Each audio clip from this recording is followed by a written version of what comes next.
Yes, hello friends. Today we have to see that a theorem prove that root 2 is an irrational number.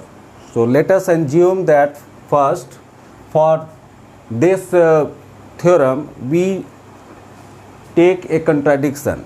We will take a contradiction like that. Let us assume that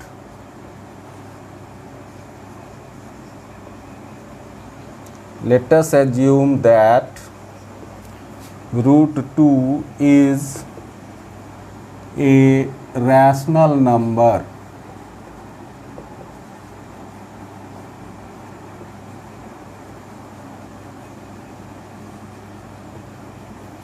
Okay, so if it is a rational number, then we can write it in the form of p by q. Therefore we will take root 2 is equal to, therefore root 2 is equal to p by q, where p and q are co-primes.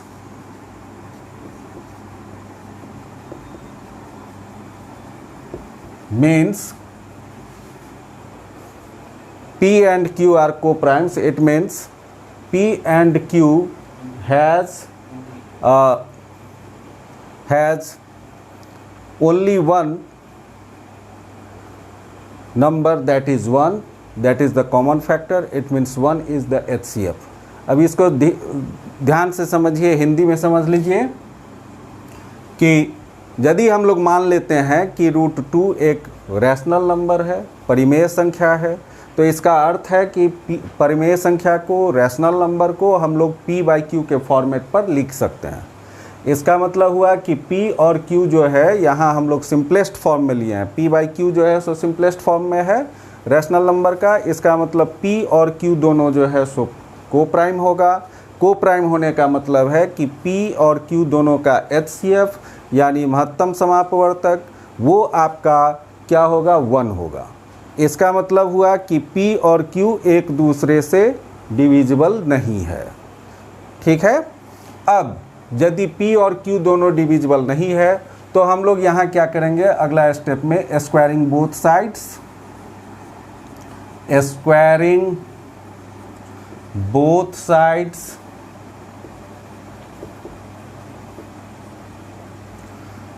root 2 square is equal to p by q whole square, that can be written as 2 is equal to p square by q square, that is equal to 2q square is equal to p square। मतलब यह हुआ कि यदि दोनों तरफ, दोनों पक्ष जो है रूट 2 है लेफ्ट हैंड साइड यानी बायां पक्ष, और दायां पक्ष है आपका p बाई क्यू यानी right hand side p by Q है, दोनों तरफ को हम लोग यदि स्क्वायर कर देते हैं तो रूट 2 का square is equal to p by q का होल स्क्वायर। मतलब कि रूट 2 का स्क्वायर करेंगे तो यहाँ आएगा रिजल्ट 2, और यहाँ p बाई क्यू का स्क्वायर करेंगे तो p square by Q square हुआ। q स्क्वायर को हम लोग दूसरे साइड ले आए, दूसरे तरफ ले आए, तो ये 2q square that is equal to p square. अब यहाँ ध्यान दीजिए कि यदि q square 2q square is equal to p square है तो इसका मतलब हुआ कि 2p स्क्वायर का एक फैक्टर हुआ, क्योंकि 2 इंटू क्यू स्क्वायर ये इक्वल है p स्क्वायर के। इसलिए हम लोग इसको लिख सकते हैं कि 2 is a factor of p square, और चूंकि p स्क्वायर का फैक्टर 2 है और 2 एक प्राइम नंबर है, इसलिए 2 क्या होगा कि 2p का भी फैक्टर होगा। इसका मतलब 2 इज ऑल्सो ए फैक्टर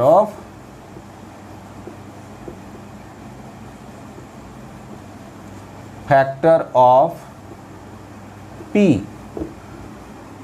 इसका मतलब है कि p यदि p का फैक्टर 2 है तो हम लोग p को ले सकते हैं p is equal to 2a या 2r ले सकते हैं।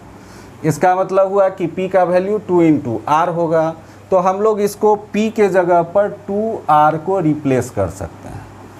ठीक है, तो यहाँ हो गया, ये फर्स्ट इक्वेशन है। फर्स्ट इक्वेशन में p इज इक्वल टू हम लोग 2r लिखेंगे, तो यहाँ हो जाएगा, इसलिए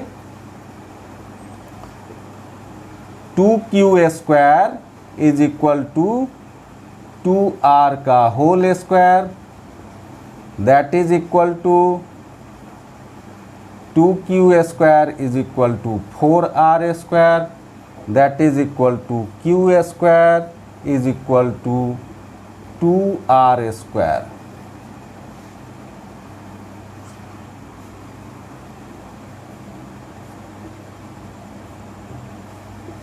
यहाँ लिखेंगे हम लोग from first and second. First equation यहाँ है, सेकेंड इक्वेशन यहाँ है।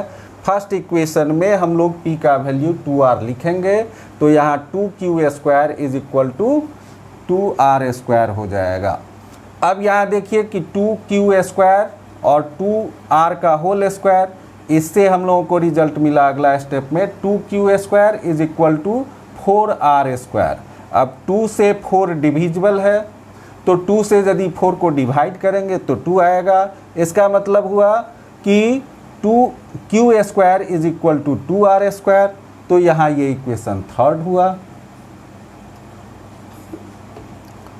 अब हम लोग ये समझेंगे कि यदि q square is equal to 2r square, इसका मतलब हुआ कि 2 जो है वो आपका qr का फैक्टर हुआ। तो फ्रॉम थर्ड हम लोग ये इक्वेशन थर्ड जो है, इससे यह निकलेगा कि q is a factor of 2 is a factor of q square, 2 is a factor of q square. इसका मतलब यह हुआ कि 2 जो है यहाँ एक प्राइम नंबर है और q स्क्वायर का एक फैक्टर है। तो from fundamental theorem of arithmetic उससे यह साबित होता है कि 2q का भी एक फैक्टर होगा। तो therefore 2 is a factor of q। अब यहाँ देखिए, पहले हम लोग लिख चुके हैं कि 2 is a factor of p, और यहाँ लिखे हैं कि 2 is a factor of q। इसका मतलब हुआ कि 2 इज ए कॉमन फैक्टर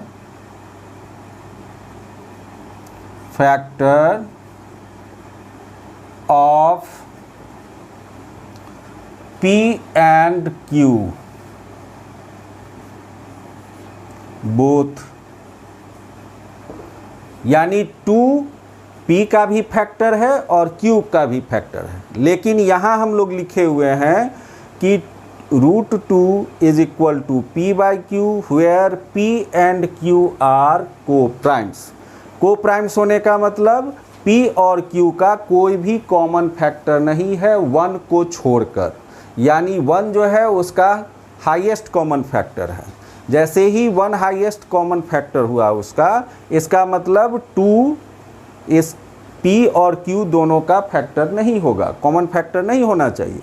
लेकिन यहाँ तो साबित हो गया कि 2 is a common factor of p and q both.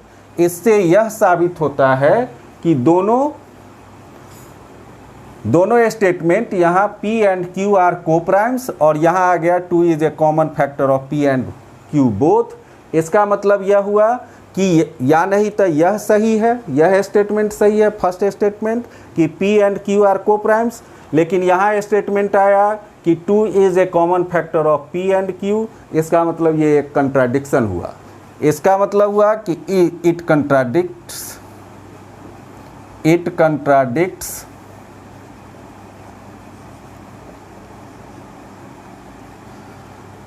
the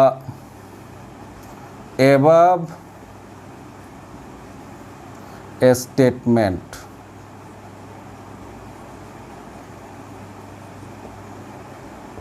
Therefore root 2 is an irrational numbers.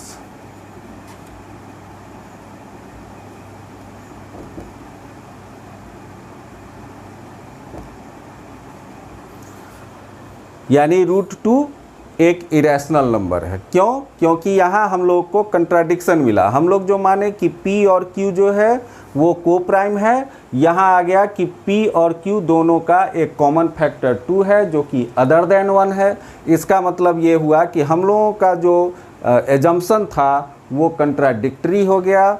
इसका मतलब हम लोगों का एजम्पशन जो है सो गलत है। इसका मतलब यह हुआ कि root 2 is an irrational number. Thank you.